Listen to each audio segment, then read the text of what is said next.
Kamala Harris certainly came to play. I think she was the clear winner of the evening.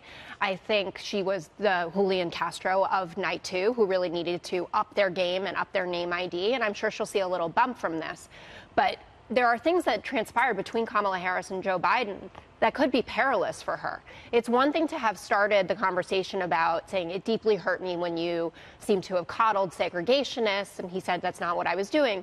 But then to lay into the conversation about busing, which was clearly planted. There was social media immediately right after to back that up, the picture of her as a young girl, completely adorable, and no doubt as a Democrat, as an American, the idea of opposing busing is not a great thing, and that's something that he has had to answer for. But it seemed premeditated, it seemed opportunistic, and she is going after the demographic that Joe Biden has right now on his side. That's older voters and African-American voters, especially African-American women.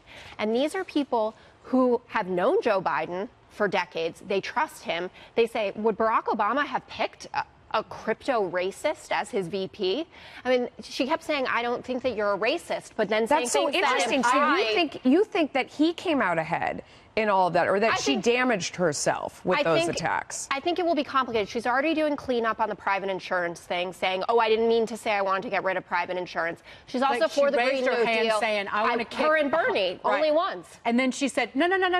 She refuted it almost immediately and backtracked it again this morning, saying, oh, I thought it meant giving up my own private insurance. What? Yeah. For all. That was, I'm paraphrasing, but it was a big what. Actually, what she said. I didn't mean to interrupt you. No, please.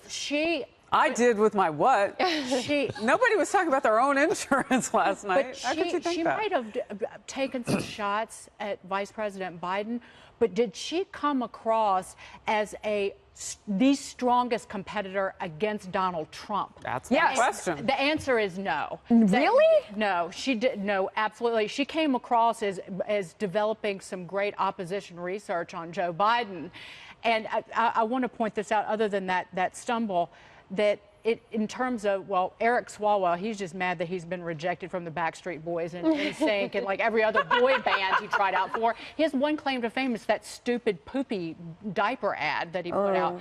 Number two, but with Kamala Harris, Governor Huckabee said something interesting earlier that all the other candidates will steal from her, is that she personalized the attacks, which means that you can't refute them because you can't say that's not true. It's very effective. It doesn't really mean anything in terms of subject. You know, Dagan, it's funny. Substance. I thought that about that picture that was, as Jessica said, immediately put out that precious little picture of when she would have been riding the bus in California.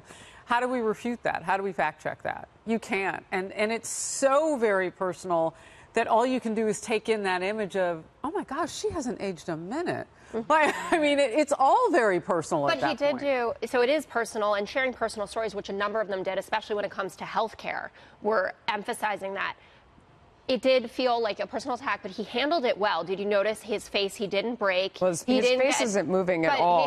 That's a different subject. This that is so was kind of distracting compared to what I'm hearing today from other but I just got to say also, party. and you played the clip, I think it's important where he said, I left a good law firm to be a public defender, not to go and be a prosecutor. I get That's not taking a shot. I think it's important in emphasizing his record and where he has been on civil rights. This is what John Lewis was talking about when he defended him last week.